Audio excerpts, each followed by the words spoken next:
Silakan. Kalau kita lagi tawaf, terus batal wudhu kita. Kita harus tayamum boleh kan Ustaz? Tayamum gimana? Memang nggak ada air.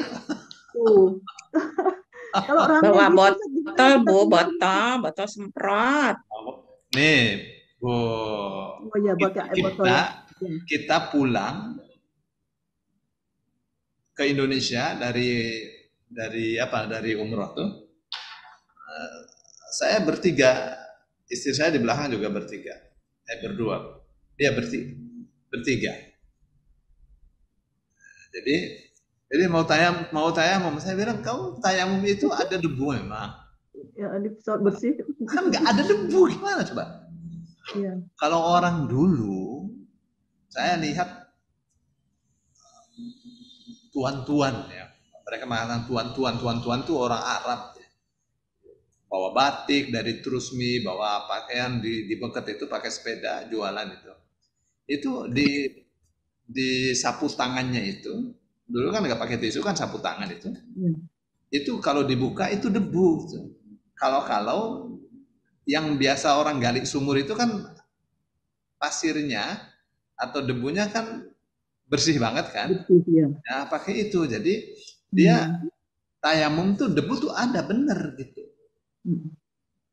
Debu yang halus kayak itu, kayak tepung tuh. Jadi halus. Itu yang benar itu. Bukan debu mikroskopik ya. Jadi kalau kita begini nggak ada debu, gimana coba?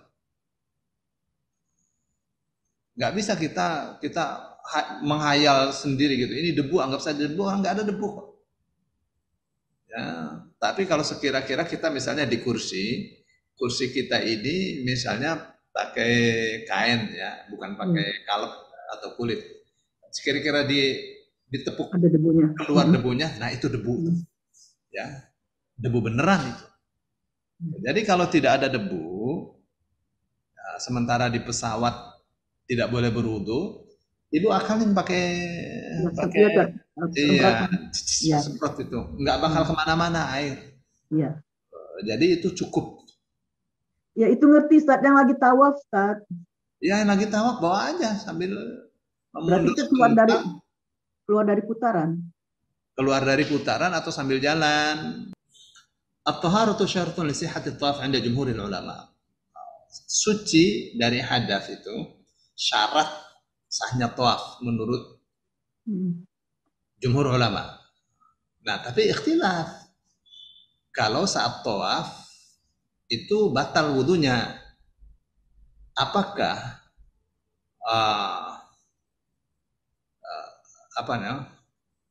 kalau dia hadas saat tawaf kemudian berwudu, apakah kalau hadas kan mesti berwudu, nggak bisa menerusin itu, nggak bisa meneruskan karena batal berwudu.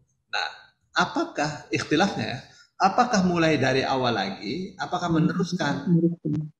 Gitu nggak? Ikhtilaf antar para ulama. Kalau sholat, kalau yang melihat itu sholat, tawaf adalah sholat, itu mesti mengulang dari awal. Jadi ada dua perbedaan. Dia katakan ala qaulaini. Nih Bu. Ala qaulaini. Terdapat dua pendapat yang berbeda. Pendapat mazhab Hanafi dan Syafi'i itu tidak mengulang. Jadi tadi Ibu batal di putaran keberapa? Putaran kedua setengah. Ya berarti putaran kedua, bukan putaran ketiga. Ya. Jadi Ibu nanti mulai tawaf dihitung yang ketiga. Ya Bu, dihitung yang ketiga. Tuh, ini menurut mazhab Hanafi sama Syafi'i. Tapi mazhab Hambali sama Maliki sama Hambali itu mesti dimulai dari awal. Gitu. Mesti dimulai dari awal. Jadi kita mau ikut yang mana ini? Gitu kan? Ini kan pertanyaan. Ya enggak? Apa katanya?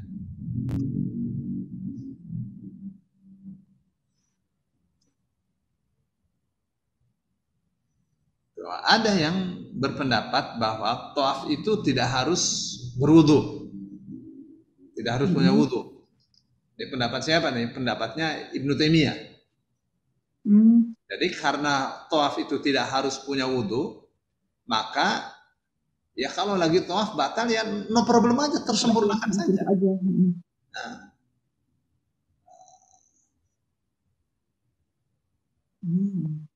Gitu. Jadi itu perbedaan pendapat. Tapi kalau apakah kita tenang dengan mengikuti pendapatnya Ibnu Taimiyah?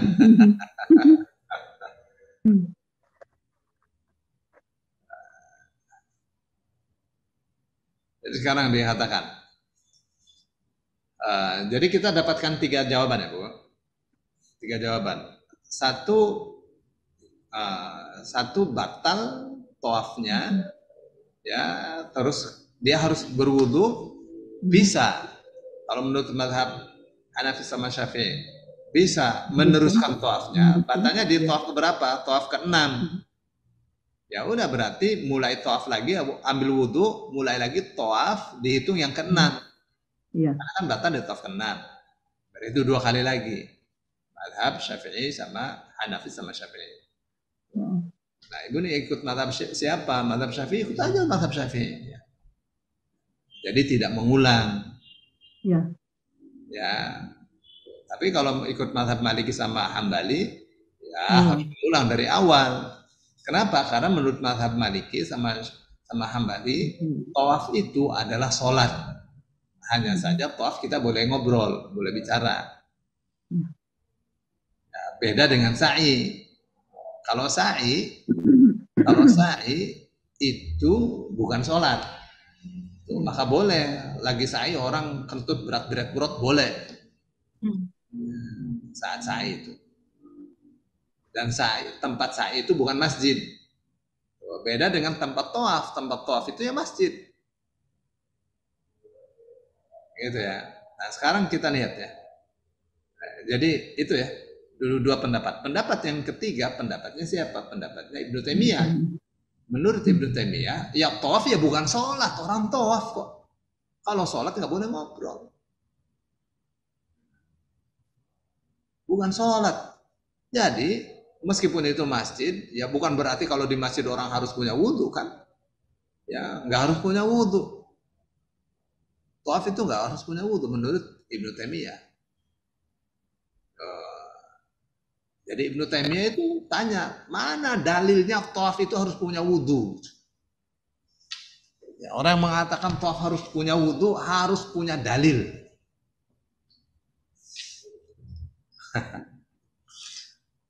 Ya. Jadi Syekh Utsaimin ditanya. Ini saya jam kedua ya, jadi saya tenang. Andai kan wudhu di tengah-tengah tawaf itu batal, bagaimana hukumnya? Apa katanya?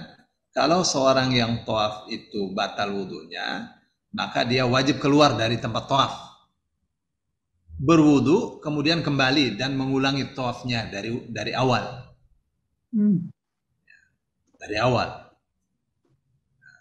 Hadza ma alaih jumhurul ulama. Ini pendapat mayoritas ulama. Kenapa? Karena di antara syaratnya tawaf itu adalah thaharah. Harus suci tawaf.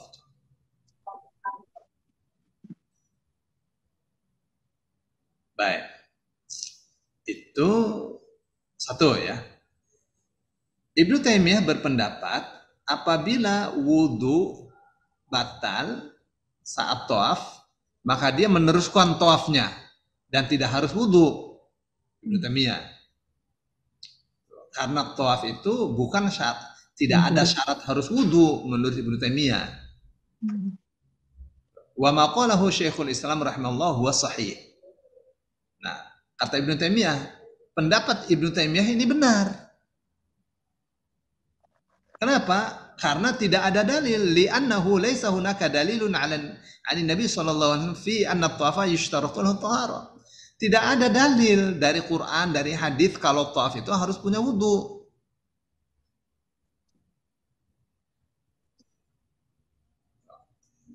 Hanya memang Rasul Shallallahu Alaihi Wasallam kalau mau tawaf Itu berwudu dulu baru tawaf. Itu ya. Dan ini adalah fi'al. Fi'al itu pekerjaan Rasul. Lah, wal fi'lu la yadullu 'alal wujub. Ya, pekerjaan Rasul itu tidak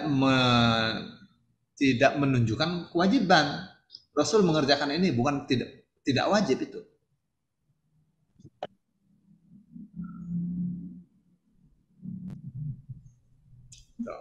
Memang ada hadis ya tentang Aisyah ya mau tawaf haid dia. Rasul SAW katakan if'ali ma yaf'alul hajj. Lakukanlah apa yang dilakukan oleh orang yang haji. Ya ghaira an tatufi bil bait. Ya, tapi kamu jangan tawaf karena lagi haid. Orang lagi haid itu tidak boleh masuk masjid. Karena bisa mengotori masjid biasanya. Oh kan kalau sekarang gampang ada softtek apa segala. Dulu juga bisa, orang ngerti lah. Softtek itu kan perkembangannya aja sekarang. Ya.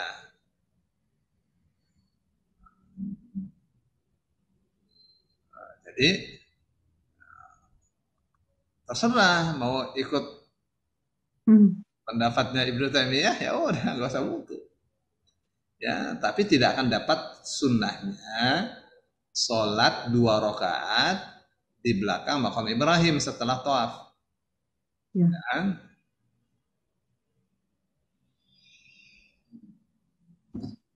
Jadi kalau Syekh Utsaimin ditanya tentang apa hukumnya orang tawaf terus batal wudunya, dia pasti ikut Ibnu Taimiyah karena nggak ada dalil harus punya wudu. Ya, satu ya. Pendapat pilihannya Syekh Utsaimin. Ya.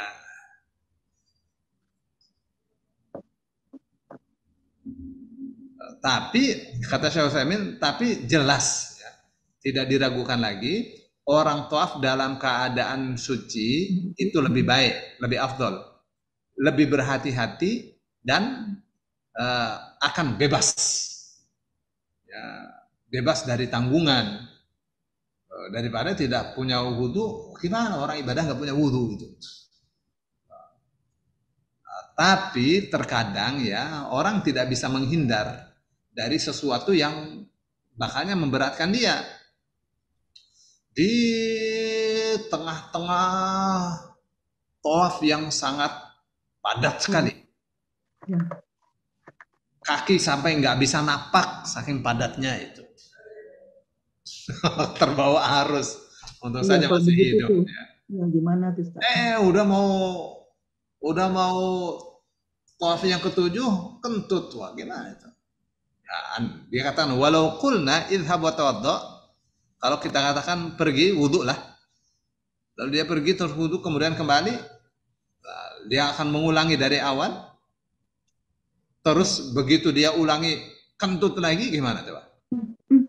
Ya, ulangi lagi kentut lagi bisa ya, bisa mati ya. Yang lain pada pulang dia mati satu. Iya betul. Nah, jadi yang seperti ini dia katakan syaqun jiddan. Yang seperti ini berat. Ya. Kapan dia bisa keluarnya saja berat. Susah keluarnya. Terus kalau sudah keluar, cari tempat wudhunya, waduh, tempat wudhunya juga penuh, ya kan? Iya. Terus kalau sudah berwudhu, dia kembali lagi, bagaimana dia bisa masuk apa tidak? Untuk tawaf, itu saja susah untuk masuk. Apa katanya? فكوننا نوجب على عبادنا شيئا ليس فيه دليل واضح من الكتاب والسنة مع هذه المشقة العظيمة الحقيقة أنه لا يسوغ. Jadi kita mewajibkan orang kamu wajib wudu. Ya, padahal dalilnya dari Quran dari hadis itu belum jelas. Ya, belum jelas. Di dalam Quran nggak ada tuh dalil harus tawaf harus punya wudu. Ya. Di hadis juga nggak ada juga tuh dalil harus punya wudhu. Terus ditambah lagi dengan ini berat banget. Kalau harus wudhu harus keluar cari tempat wudhu, berat. Ya. Jadi dia katakan ini mewajibkannya itu tidak seyogyanya begitu. Jadi tidak boleh orang mewajibkan sesuatu yang dalilnya belum jelas. Syekh Utsaimin ya mengikuti pendapatnya Ibnu Taimiyah.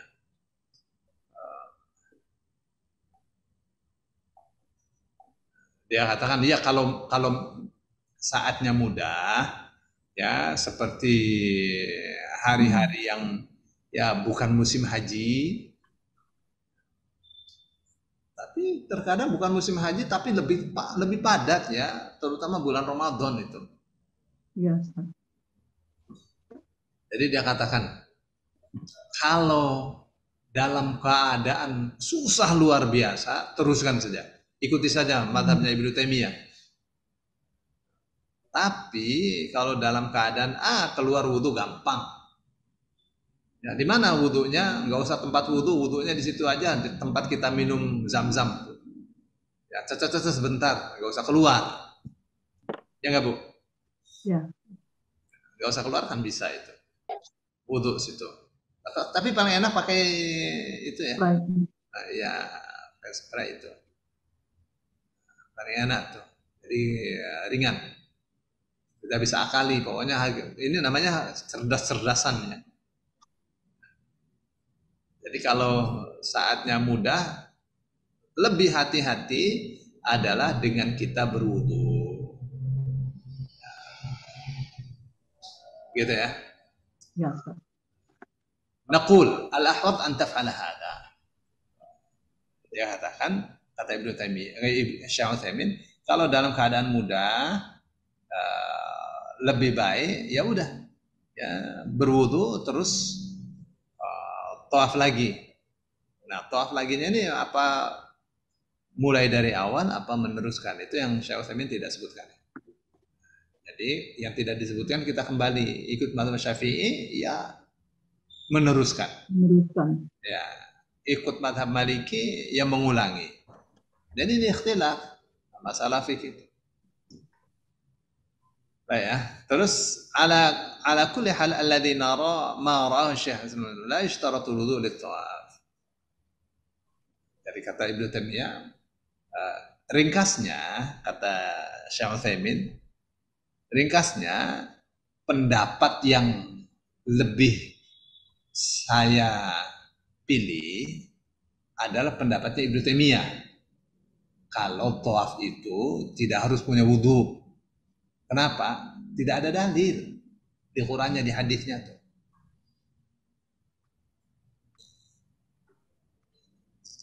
Baik, saya kira itu Bu. Clear?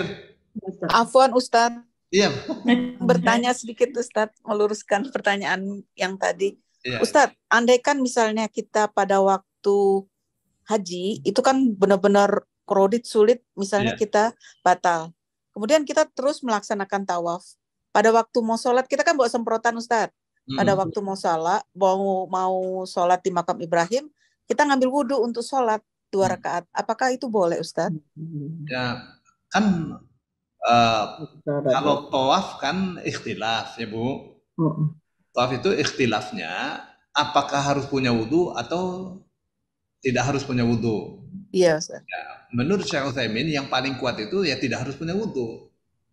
Kenapa? Iya. Karena tidak ada dalil yang jelas. Cari di Quran, cari di hadis gitu, nggak ada. Ya. Tapi memang Rasul Shallallahu Alaihi Wasallam kalau mau tawaf itu mesti punya wudhu, gitu tuh. Ya mesti punya wudhu. Dalilnya setelah tawaf Rasul mesti sholat 2 rakaat. Berarti tawaf dalam keadaan punya wudhu. Tuh. Masalahnya apakah kelakuan atau pekerjaan Rasul itu menunjukkan wajib? Jawabnya tidak. Rasul misalnya makan, itu kan kelakuan Rasul. Apakah makan itu jadi wajib? Rasul misalnya makan korma, apakah makan korma itu wajib? Ya tidaklah. Beda dengan kalau Rasul mengatakan wajib wudhu sebelum tawaf. Wah, tapi itu tidak ada. Itu. Jadi menurut Syekh Utsaimin, antara pendapat tawaf harus punya wudhu atau tidak punya wudhu, yang kuat adalah tawaf tidak harus punya wudhu. Tidak ada syarat. Oke ya. Sekarang ya mau tawaf punya wudhu, kemudian batal. Mau ikut Ibnu Taimiyah, ya nggak usah ambil wudhu, diteruskan saja sholatnya. Oke ya. Apakah harus sholat sunnah 2 rakaat setelah tawaf? Tidak harus. Tidak harus. Jadi boleh langsung meneruskan sa'i, boleh. Ya, tapi tidak dapat sunnah. Oh, saya tadi tawaf tidak pakai, saya ikut Ibnu Taimiyah ya, tawaf tidak pakai wudhu. Ya, atau batal saat tawaf, saya ikut Ibnu Taimiyah saja, nggak apa-apa. Tapi kalau mau sholat kan harus punya wudhu. Ya wudhu lah. Ya, wudhu lah. Tawafnya selesai, dapat sunnahnya sholat 2 rakaat setelah tawaf. Begitu ya, Bu? Syukron Ustaz. Ya Ustaz, sedikit Ustaz boleh nambahin. Ya, menarik pertanyaannya. Jadi kepancing. Ya, mengenai mazhab yang kita ikutin ya Ustaz. Ya. Kalau Syafi'i tadi adalah batal tawafnya kalau kita memang batal, kemudian wudhu dan hitungan bisa diteruskan. Nah, sekarang kalau tawafnya ikut mazhab Syafi'i, tapi wudhunya ini berarti ikut mazhab yang lain ya, yang bersenggolan tidak batal begitu ya. Ya kan, karena kalau mazhab Syafi'i bersenggolan atau memegang yang lain jenis kan batal. Ya kan nggak boleh. Buat apa sih orang tawaf pegang-pegang? Enggak gitu lah Ustaz, ya bukan pegang-pegang biasanya kan aja kita juga gandeng. Ustaz foto-foto gitu lah Ustaz. Jadi tentang batal dan tidaknya wudhu dengan menyentuh yang bukan mahram ya. Tentu selain istri ya. Yes. Itu memang ikhtilaf. Ikhtilafnya di mana? Ikhtilafnya karena ada dalil ya. Dalilnya di Quran itu aula mastumun nisa, atau kalian menyentuh perempuan.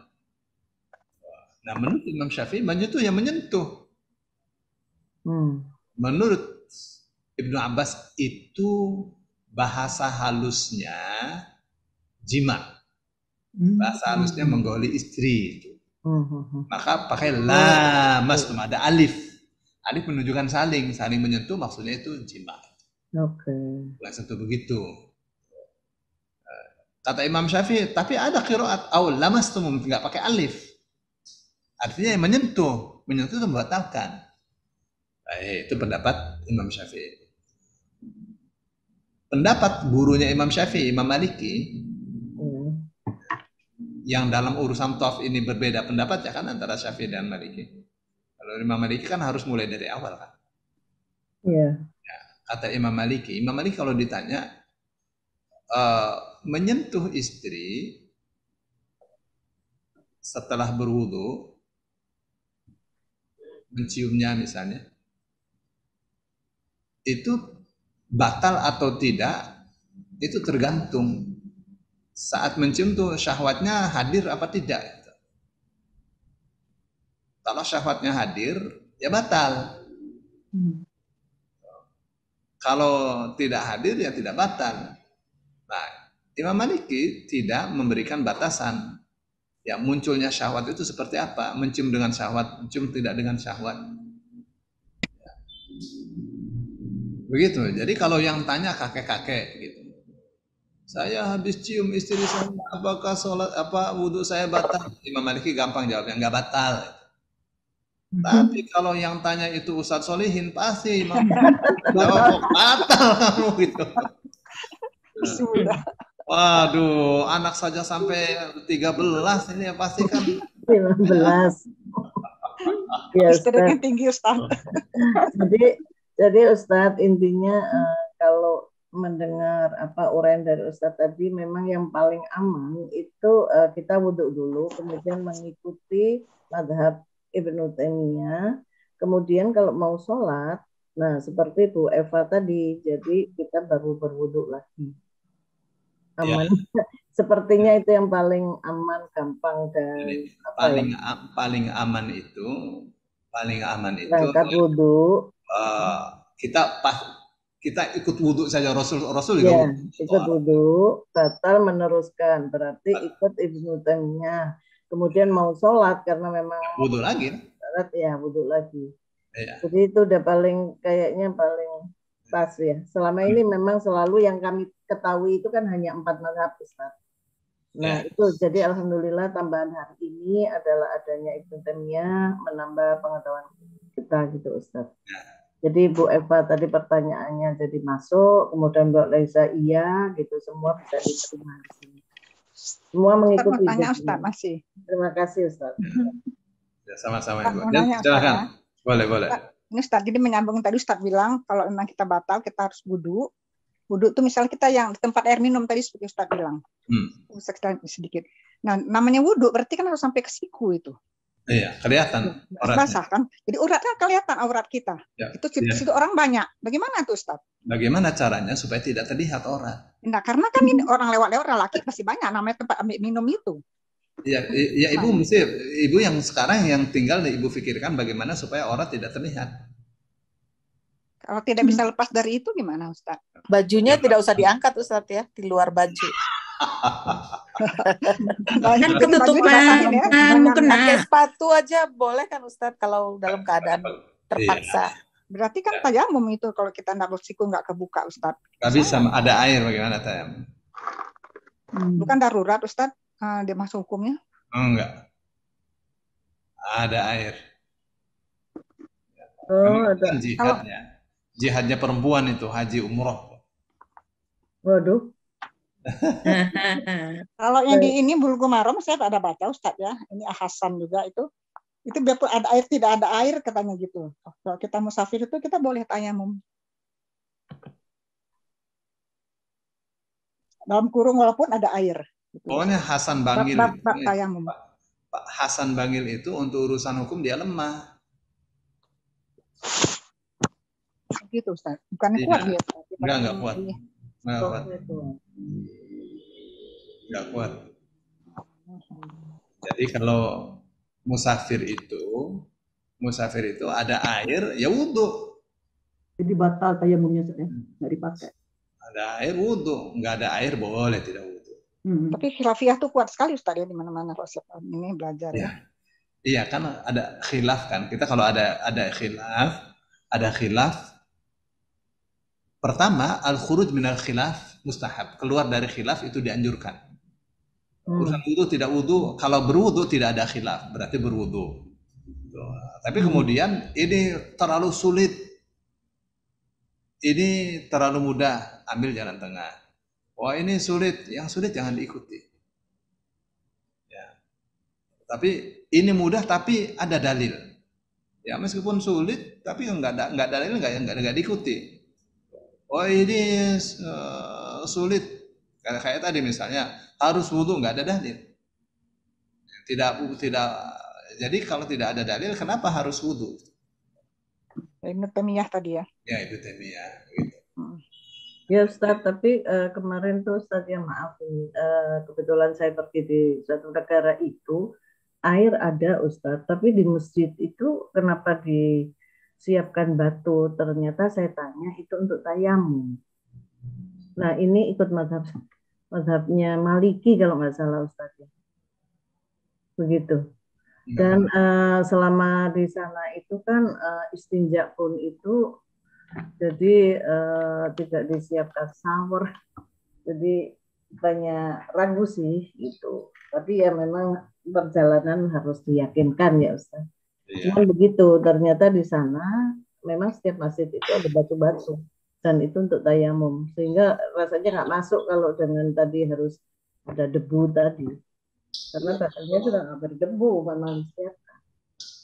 Kalau tayamum saya harus pakai debu bukan pakai batu ya. Nah itu dia di sana di itu. Rasul kalau habis pegang itu kan ya, supaya kerikilnya turun.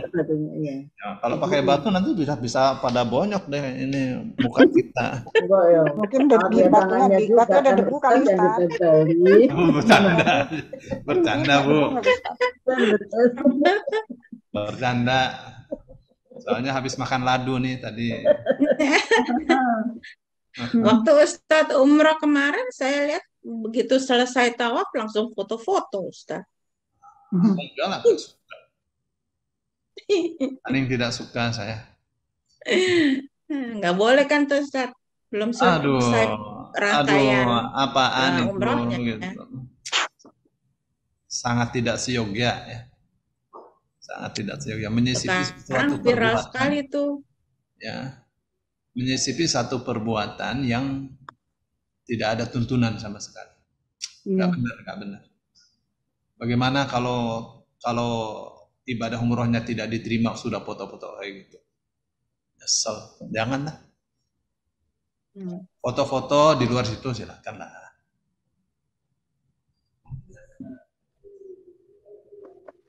Ya, to be continue Bu Neni. Ya. Satu nih terakhir Bu Nana tuh. Angkat tangan. Bagaimana cara menyucikan baju yang terkena air liur anjing? Kalau harus digunakan tanah, apalagi untuk baju putih, maka bajunya bisa rusak. Ya nggak pakai tanah lah, masa pakai tanah? Pakai debu aja dikit. Ya, ada hikmah itu. Jadi rabies itu matinya dengan debu. Rabies itu. Ada hikmah, meskipun itu bukan alasan hukum ya. Kasih debu dikit di awal, guyurkan, udah jadi setelah itu bersih lagi lah. Apalagi sampai 7 kali. Gampang aja. Simple. Nah, sampai Bapak Ibu. Dan Bu Nini udah mau isya ya? Katanya usuk bebas jam 9 nih. Kita mau sarapan Bu Nini. Ini masih ada pertanyaan di YouTube Ustaz. Apa tuh? Mau dijawab kah? Nih apa ya saya bacain ya. Dari Bu Siti Hajar lagi nih. Ustaz, saya kan habis nolong lahiran. Terus baju saya ada darahnya, tapi saya tidak tahu setelah sholat, saya baru melihatnya. Apakah sholat kita batal? Ya. Kalau nggak tahu apa? Nggak tahu ya. Ini Bu Nana bisa kok wudhu lengannya dirogoh gini. Iya. Ya pokoknya pinter-pinter lah. Pinter-pinter. Tapi yang kalau terkadang ya. Lah ya. Pasti itu ikhtilaf antara seperti itu tuh ya. Ternyata ada darah. Ya, apakah sholatnya harus diulang? Apakah sholatnya harus diulang? Sebagian ulama mengatakan tidak harus diulang. Ya, sholatnya sudah sah. Ya, sholatnya sah. Wah, saya ragu. Boleh mengulang, namanya i'adah, boleh. Ya, tapi sholatnya sudah sah. Ya. Ini kalau lagi tawaf di lantai atas, terus ada petugas masjid bagian gelas air zam-zam, spontan saya minum, apa diperbolehkan saat tawaf atau saya minum zam-zam? Boleh.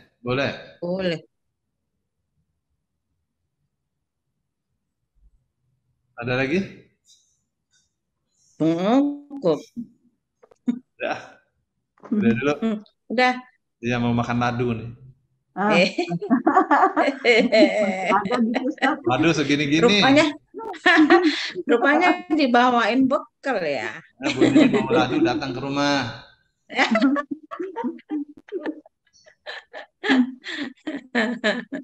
ada ladu, ada bandrek. Ya, Bu Nini, mumpung belum puasa. Ayam kodok ada nih, Ustaz. Mau nggak?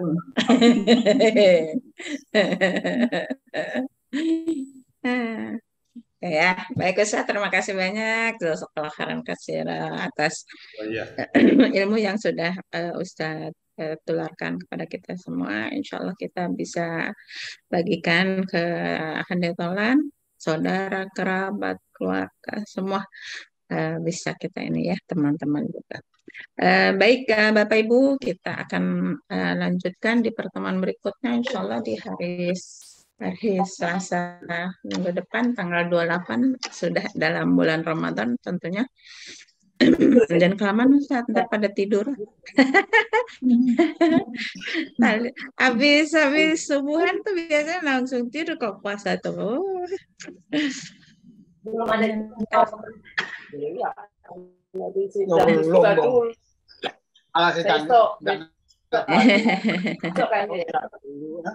Baik ya, kita sudahkan talim subuhin dengan hamdalah dan doa kafaratul majelis.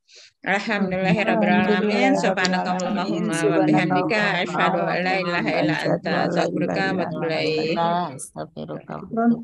Jazakallahu khairan. Abang.